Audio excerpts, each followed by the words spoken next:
Hi everyone, welcome back to the video series by the Lighting Controls Academy. I'm the Education Manager for Lighting Controls Academy, Webster Marsh, and today we're going to be talking about 2021 International Energy Conservation Code, or IECC. It's a commercial building energy code, and the way that this video is broken down, first we're going to talk about how we identify projects that require IECC 2021 and just general overview of what this code requirement is. Then we're going to do a little bit of a deeper dive into the strategies that this code requires when it comes to lighting controls, followed by the documentation that you'll want to make sure that you've done correctly and are following as dictated in the code. And then finally, we're going to do a quick overview of how you plan and coordinate the entire code requirements.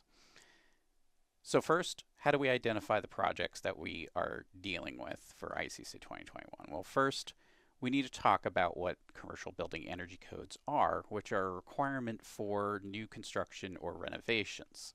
Now, there's some differences that are outlined in the code requirements when it comes to renovations, but for the most part, if you're working on new construction or renovations, you are most likely going to have to adhere to an energy code that has specific requirements. Typically, when we're talking about IECC or any other energy code, we're talking about the lighting and lighting controls, at least from the standpoint of lighting. But the basic requirements within the code tend to be about maximum lighting power allowances or lighting power density, LPD, and then also lighting control strategies that are required by the code. In the US state, we tend to see models that adopt either IECC or ASHRAE 90.1. We're not going to be going over ASHRAE 90.1, but we will briefly discuss it.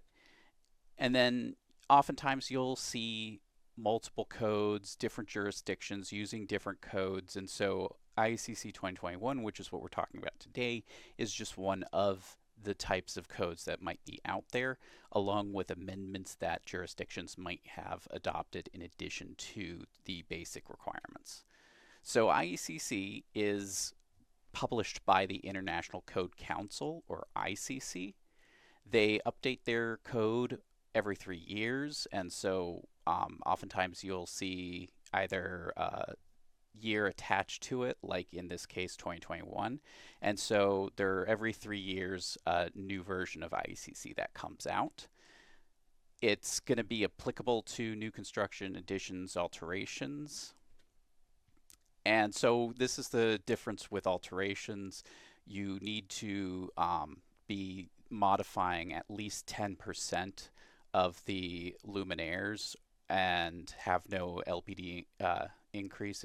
If you want to avoid this and apply to an exception or an exemption, really, otherwise you have to adhere to the code.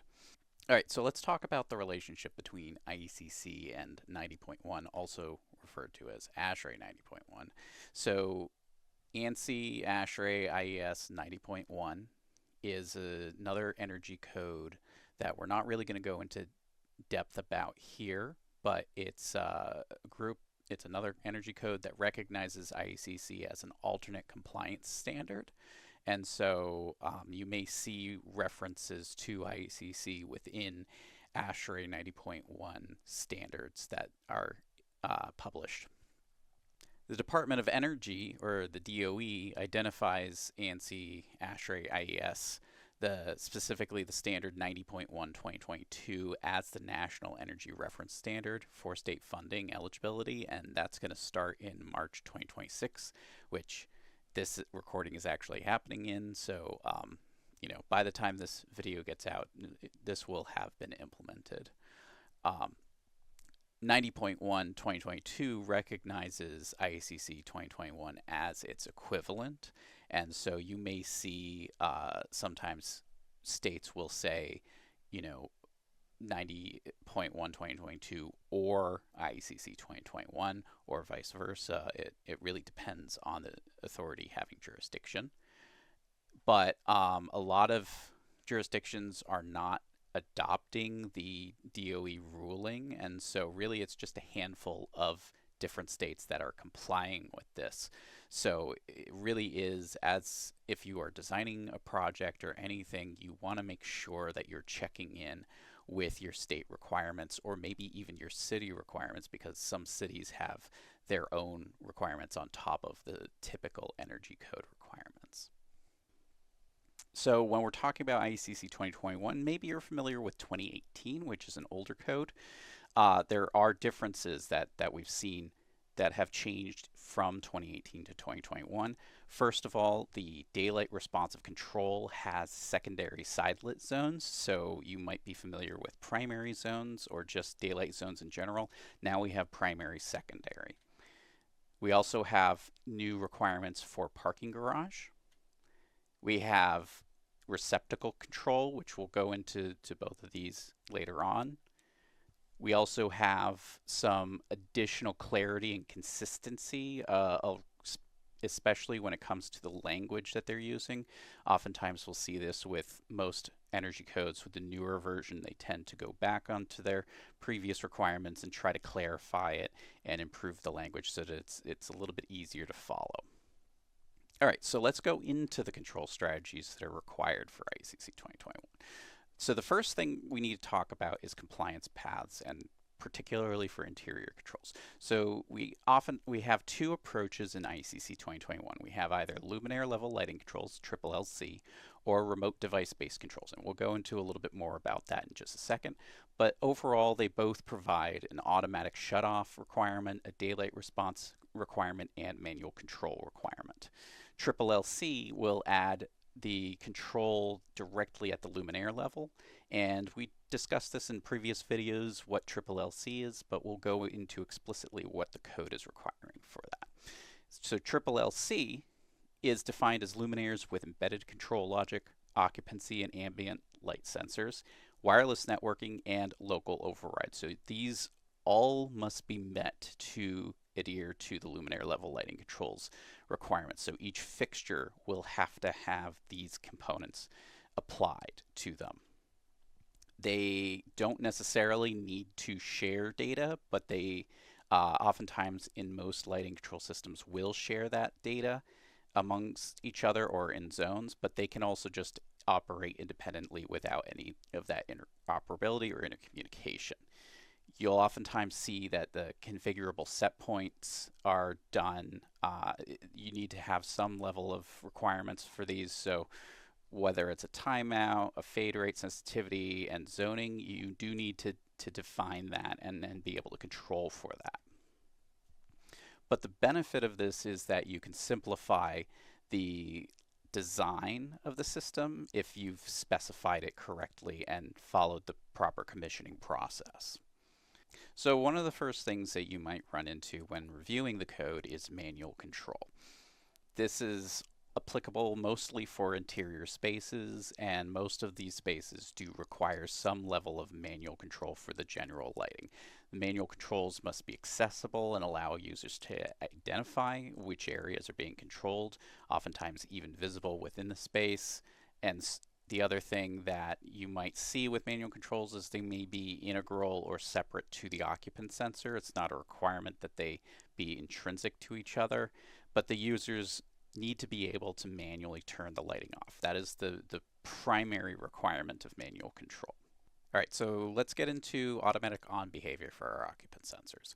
So the very first one, which most people associate with occupant sensor control automatic behavior, is full auto on, and a lot of previous versions of energy codes would allow this in a lot of spaces, but it's really in this particular code not really common for most spaces to be able to use this. And so there are some exemptions for safety or security risks, but otherwise there are very specific spaces that can use full auto on. Otherwise, we're really going to be seeing a partial on, which is to 50% or less. And partial on sensors will automatically turn those lights on, but then you need to manually turn those lights on to full if you want them at full output. The lights will automatically turn off after a timeout condition. That's just typical, although there are some exemptions that you might see implementing less or greater than off output for the light fixtures. Then going into manual on behavior, so we've automatically turned the lights on, but in a lot of cases now in IECC 2021, you cannot have the lights automatically turn on. They need to manually turn on. And this is typically in lieu of the partial on, although there are still certain circumstances that require manual on regardless. But so going back to that partial on, you need to have the lights automatically turn on to 50% or less, and then you manually raise them to full. So with partial on, you still need to have that manual on functionality. And then again, just like with auto on, you still need to have that timeout condition where the lights will automatically shut off after a certain period of time. Time switch control is an alternative to occupant sensor control, or where you can't really do occupant sensor control. It doesn't make sense. And so there are criteria that are defined which spaces are allowed to use time switch control versus occupant sensor control. But you usually will see this in addition to an override limit up to 2 hours. So what this means is that if the lights usually do a blink warn before they shut off, and that means you need to run over and hit a keypad if you're still in the space, because there's no motion sensors. They're not going to know that you're in that space. So you go over, hit a keypad override, and it'll override the lights to remain on up to a 2-hour limit. But there's also additional limits to how much space you can have for that override. It's oftentimes 5,000 square feet, or in some unique cases you'll see it up to 20,000 square feet, but those unique cases are very specific. It's uncommon that you're going to see this unless it is a very specific kind of project. The time switch control must be able to support daily schedules, holidays, and backup after power interruption. So essentially needs to be dynamic enough to adapt to the conditions of the project. If there's holidays that the building's not going to be occupied, they don't want the lights to automatically turn on and waste energy. And the backup is really just because we've seen with systems that use what's referred to as volatile memory, when they lose power, the entire programming gets wiped and the time clock programming stops working after that. So most modern lighting control systems have non-volatile memory nowadays, so the backup is there and it won't lose its memory during a power loss, but it's still something to keep in mind as a requirement for IECC 2021. Light reduction controls. What this is really mainly talking about is dimming intensity. And so this is a manual way of demanding the light to be reduced. Oftentimes you'll see it by at least 50%, and so you might see multi-level switching or continuous dimming. I always recommend considering continuous dimming in today's world, but you could do multi-level switching, which is essentially switching the load down by certain percentages to reduce the overall brightness in space. It's not as elegant as continuous dimming, and most lighting fixtures have continuous dimming by default. And so I would again recommend just doing it via continuous dimming. And so basically you go over and hit a keypad to reduce the lighting. There needs to be reasonable uniform illumination, however, so if you are doing multi-level switching and you're alternating fixtures, you need to make sure that there's a uniformity left over when people do this kind of reduction of illumination. And also, light reduction controls oftentimes applies to time switch control, because you'll see that there's some kind of step down process during certain timeout conditions or certain days or hours during the day. So you might see that during the busiest times the lighting is at full output, but then during off peak hours or later in the day, you will reduce that lighting down by a certain percentage. So interior automatic shutoff is just another way of identifying those criteria that the lighting is going to shut off. And so for interior lighting, you must have a method of shutting the lighting off automatically. And so the acceptable methods, as mentioned before, occupant sensing or time switch controls. The shutoff turns the lighting off or reduces them to an acceptable level in cases where you can't shut the lighting completely off. And so there are some exemptions for egress and safety. We'll oftentimes see this exemption applied to egress stairways, for instance, because you don't want the lights to turn completely off, and so you might see some level of control, or you just might not see any control for egress stairs. But this is otherwise going to be a requirement for all spaces. Occupant sensors required in spaces, so there are a lot of different spaces that do require occupant sensor control, such as classrooms, conference rooms, offices, and warehouses.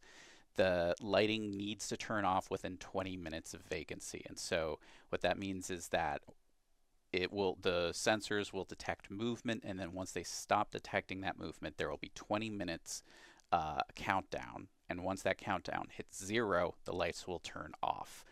So that's where we sometimes get to false triggers with motion sensors, but most motion sensors nowadays are pretty dynamic enough that they can pick up even on small movements. So generally 20 minutes is actually pretty generous. More modern energy codes will be stricter than 20 minutes, but you generally need to have partial on or a manual on for most occupant sensors that are required in spaces, and you need to have the ability to manually shut off lighting in each space that has an occupant sensor.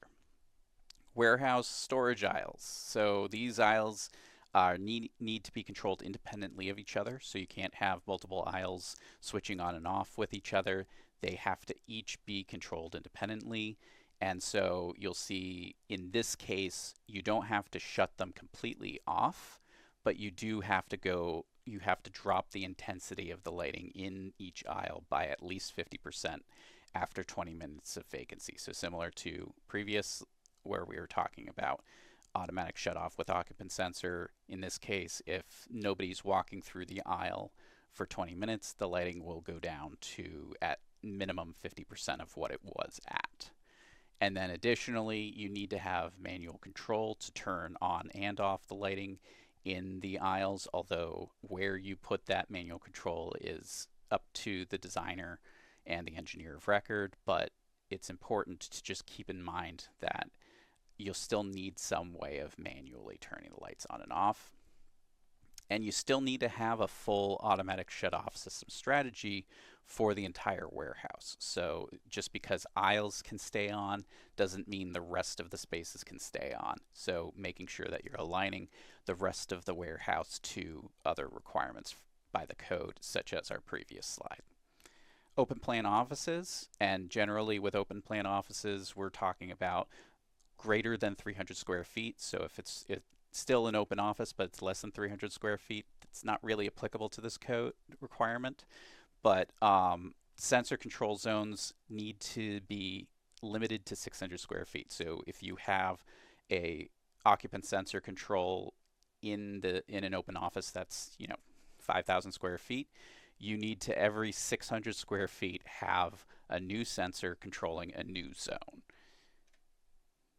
The occupied zones can go to full on in this case because you oftentimes don't have immediate access to a switch on the wall. You're oftentimes walking through a large open area, so there's no real location that a manual switch can be located. And additionally, you can have unoccupied zones that are adjacent, either stay off or go to a low power level just to keep lighting on in the space, so you don't get that cave effect in the open offices. And also it helps people feel a little bit safer in open offices that adjacent zones are on. But after the space is vacant, again, similar to the rest of the requirements we've talked about, lighting needs to go off or to at least 20% of total power. And there are separate conditions. So generally if it's an adjacent zone, then it can remain on. But if the entire open office is vacated, then the entire open office should shut off. Corridors. So in corridors where you have at least 2-foot candles, which is a pretty small threshold to comply with, you need you have the ability to reduce lighting rather than shutting it off. So similar to warehouse aisles, within 20 minutes of vacancy, the lighting needs to be reduced by at least 50%. Now, this is because of safety requirements. We'll see engineers of record oftentimes providing uh, less than the energy code requirements and stating that it's because of a safety concern. They don't want to create an unsafe circumstance. So they will say, we're not complying with this because we're concerned it's going to create an unsafe environment and we don't want to do that. So the other thing that's kept in mind here is uniformity. And so, especially for places that are consistently used, they don't want lights turning on, turning off, turning on, turning off. They just want, things to have a gradual fade to a lower level. And it gives a little bit better of a sense of safety and well-being, but also it just gives that uniformity to adjacent spaces that might still be relying on some level of illumination that's spilling into those spaces. And you'll oftentimes see that corridors have dimming or more multi-level control, although they're not necessarily required, and especially you don't need manual controls in the corridors, but you do need to have some manual control someplace. And so oftentimes you'll see that manual control will have the ability to adjust the intensity in these corridors as well. All right, so parking garages. So in parking garages, every luminaire needs to be controlled by an occupant sensor. That is just the requirement. It's not that each needs their own occupant sensor, but you need to have occupant sensor control for every luminaire that's in the parking garage. You want the sensors to be able to reduce that power. So in a timeout condition, each luminaire needs to be controlled by occupant sensor and needs to reduce by 30% or less of its total power within 20 minutes of vacancy. And the control zones are limited to 3,600 square feet, so similar to our open office requirement, although this is a bit more generous. We want to make sure that there's one sensor, although you'll probably have more than one sensor per control zone covering the area, and you need that each control zone to be covering no greater than 3,600 square feet in area.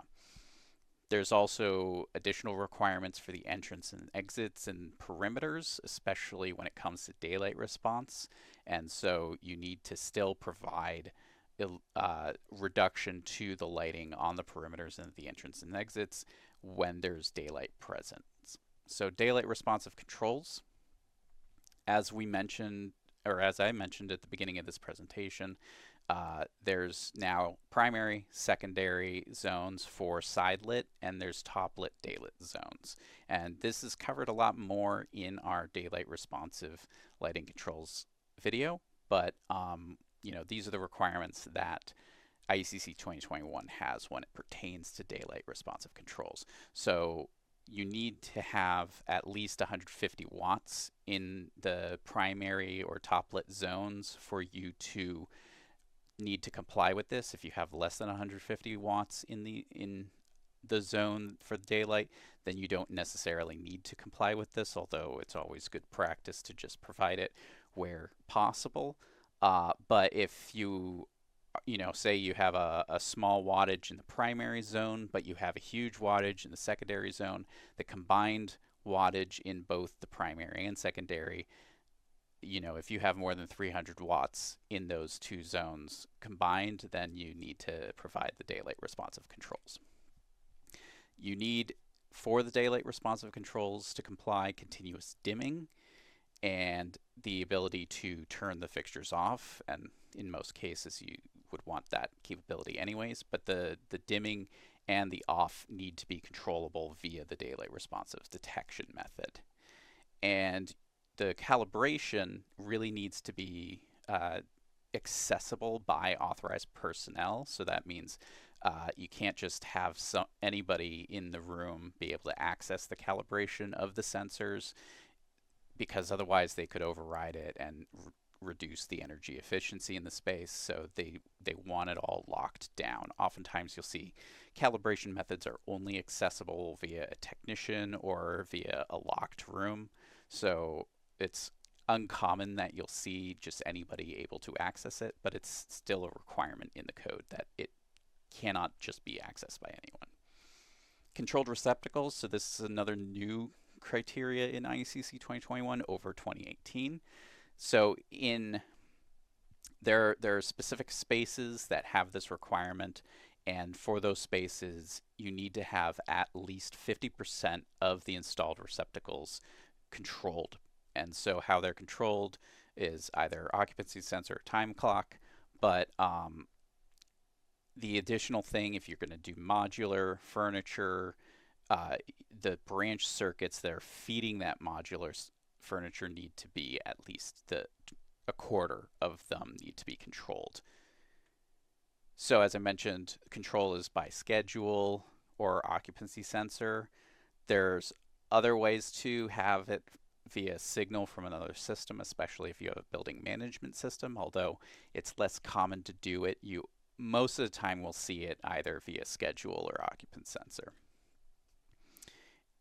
And the NFPA, National Fire Protection Association, 70 requirements say that you need to have marking indicating which receptacles are switched, and that the switch receptacles need to be distributed uniformly. So you can't just have like a cluster in one side of the room count as the 50% and the other half of the room have nothing for controlled. It needs to be a consistent and uniform application. Exterior lighting control. So everything we've talked up to this point has been focusing mostly on interior, although you could make an argument that parking garages technically count as exterior in some cases. But now we're moving explicitly out to the exterior. And so exterior lighting, by requirement, the most basic requirement is that it needs to be shut off when there's a sufficient amount of daylight present. The facade landscape lighting needs to be turned off overnight, whatever overnight is to the building's hours. There's a little bit more wiggle room depending on what hour the building shuts off, or if it's a 24-hour building. And then other exterior lighting needs to reduce by at least 50% during its after hours, or be activity controlled, meaning occupant sensor control or something like that. But generally, after hours is again defined by the schedule of the building. So parking lot luminaires that have more than 78 watts or are covering 42 feet or less, you need to have occupant sensor controls that reduce by 50% of its total output. Needs to have a 15-minute delay as opposed to a 20-minute delay, which is what we saw in the interior. And then it also has additional zoning limitations. All right, so documenting these required strategies. So daylight planning, we need to make clear where the daylight zones are. So we need to define these zones based on the fenestration or skylights and how we're orienting everything. We need the side lit zones to be covering only one cardinal direction. So if you have an open office that has 3 cardinal directions, west, east, and south, each direction needs to have its own daylight sensor, its own zoning. You can't just share the zones because, let's say, for instance, you pick the east facade to be the fenestration that you're choosing to, and the south one has more light coming in, but because you're facing east, you're not detecting that amount of light, and so you're wasting a lot more energy than you necessarily need to. So, and it's just good practice for good lighting controls design to do it this way anyways. If you have overhang shading, that could also impact the requirements for your daylight zones. So if you're trying to take exemptions or say, it's not as necessary to have a strict daylight control in this area because of the fact that we really don't have as much daylight as it might seem, then that needs to be notated on the plans or in the sequence of operations. And then where you have like atriums or you have multiple floors that are exposed to the same source of daylight, that also should be annotated somewhere stating, okay, this is sharing the same uh, zoning or same control points as shown on other sheets. There's also even further specific application controls. So for instance, where you have display and task lighting, those need to have separate controls dedicated to them. Generally, you'll see task lights will have switch integral to them, so you're not even controlling them via the networked lighting control system. They have a local control that's completely separate, but they still need that control. You can't just leave them on all the time. You also still need the automatic shutoff, which is via occupant sensor or time switch control. So you'll oftentimes see, for instance, under cabinet lights over countertops in a break room will have an integral motion sensor so that you don't, again, have to tie it to the network system. Now, that's not to say you can't tie it to the network system, but it's just, you still need to have this automatic shutoff capability for display and task lighting. Plant growth lighting, you need to have an independent time switch dedicated to that plant growth lighting. So whether or not you have time switch control in the rest of the building, you still need to provide it for plant growth lighting if you have that in the building. And then sleeping units. So sleeping units, you need to have lights and receptacles switched off within 20 minutes of vacancy. Sleeping units, this is for commercial, mind you. So in commercial applications, you will see sleeping units, for instance, in dormitories or hotels. And so these buildings still need to apply to this requirement. And additionally, when you're talking about like condos or other like permanent units that are within a living space, that doesn't apply here. Sleeping units are specifically for commercial applications. They're not residential, even when you're dealing with high-rise residential. So in this case, it's just, again, you have a hotel room, needs to be able to switch the lighting and receptacles off within 20 minutes. Doesn't need to turn the lighting on, just needs to turn it off.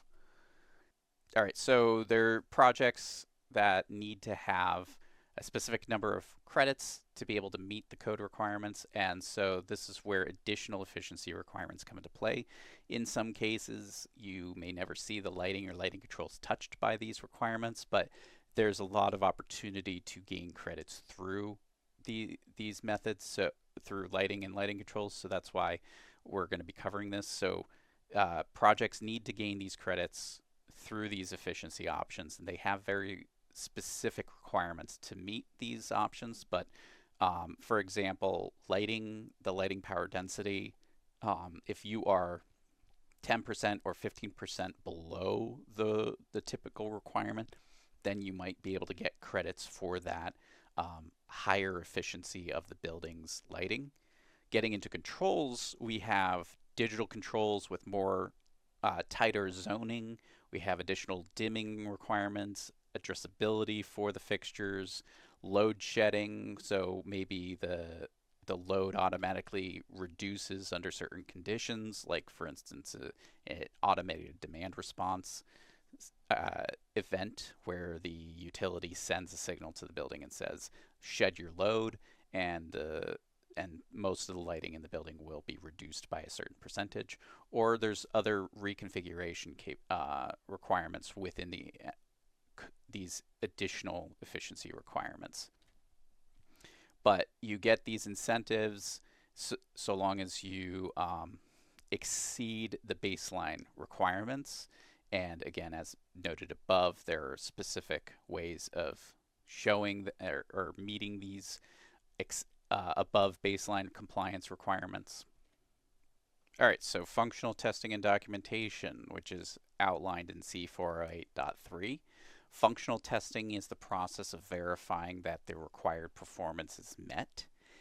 Generally, you'll see that the functional tester, the person verifying that everything is passing the test, is following the documents and the manufacturer's instructions to verify and check that everything is complying.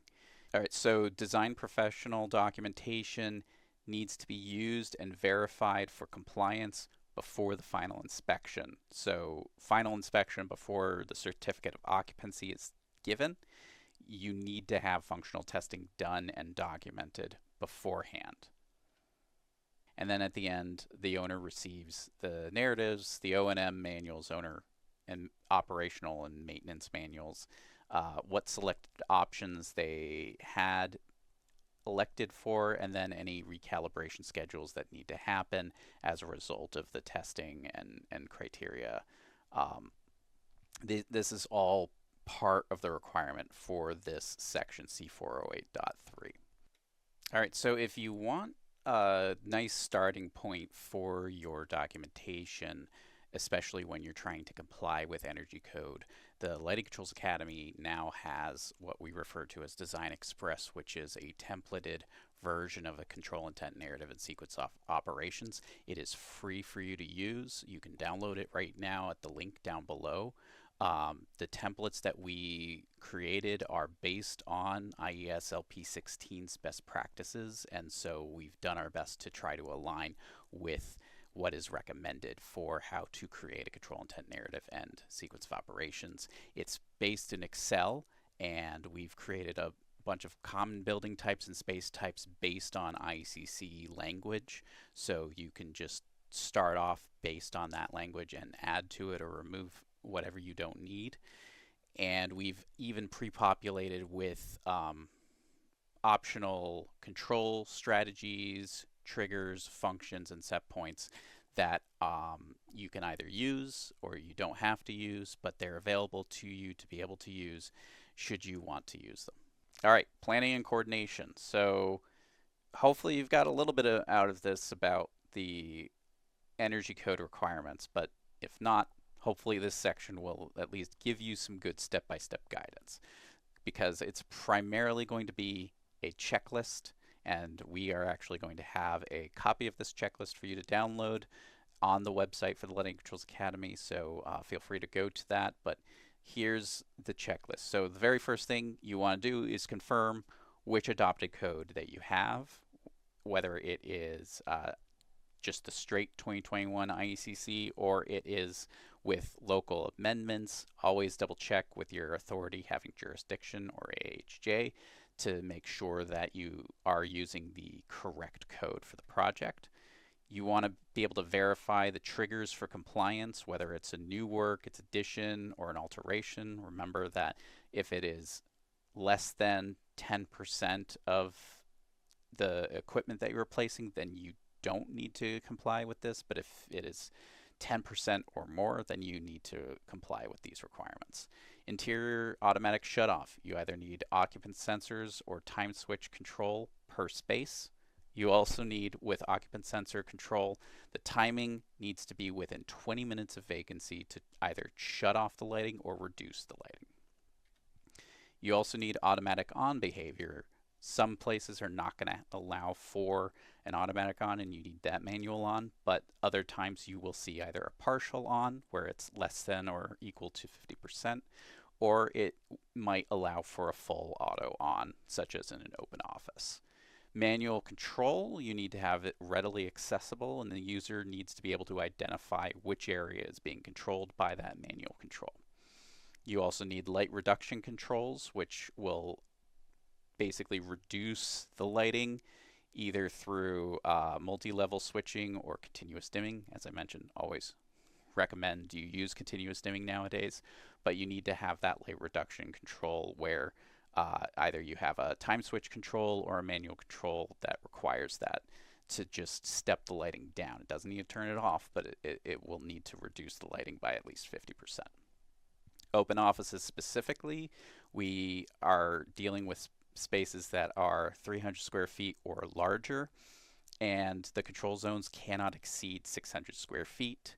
Unoccupied zones need to be either shut off or reduced by to 20% of its total load within 20 minutes of that vacancy. But again, you need to double check this code requirement a little bit further. You can't just do every single open office space is going to be less than 20% or equal to 20%. Corridors, where you have greater than or equal to 2 foot candles, so most corridors, and most corridors need to reduce within by 50% of the total output within 20 minutes of vacancy. Warehouse aisles need to have independent control, need to reduce their total lighting by 50% within 20 minutes of vacancy. Parking garage. Each luminaire needs to be controlled by occupant sensor and needs to reduce to 30% or less of its total output within 20 minutes of vacancy, and the zones can't exceed 3,600 square feet. Daylight zones, you need a primary and a secondary for side lit, or you have your top lit zones, and you need to verify orientation cardinal directions. Daylight responsive controls, total thresholds, if it's less than 150 watts within primary top lit, or 300 watts combined secondary primary, then you don't need it, but if you are exceeding these, then you do need it. Daylight dimming, always recommend continuous dimming, needs to be able to go between 100% and 15% or lower, and be able to shut the lighting off.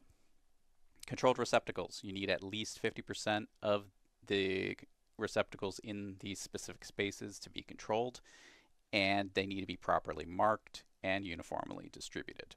Exterior lighting, you need to have the ability to shut the lighting off when daylight is present. Landscape and facade lighting cannot stay on overnight, and other spaces need to be reduced after hours. Documentation, you need a narrative, you need O&Ms, you need the submittals to show what was selected, and then the recalibration schedule. Functional testing, you need to verify the control's performance before the final inspection. Alright, so that's a wrap on 2021 IECC. Hopefully you've got a little bit more awareness and knowledge for this code. Reading code can be quite challenging, so it's always good to have an additional resource to help you navigate that. So hopefully this has provided that assistance to you. But just again, there's a lot of key requirements within 2021, such as shutoff requirements, zoning, receptacle controls. Documentation is required and testing needs to be shown before that certificate of occupancy. But always, always, always double check with the proper authority having jurisdiction for the location that you are designing to, because they may have additional requirements and they're going to be the ones that ultimately will sign off on this.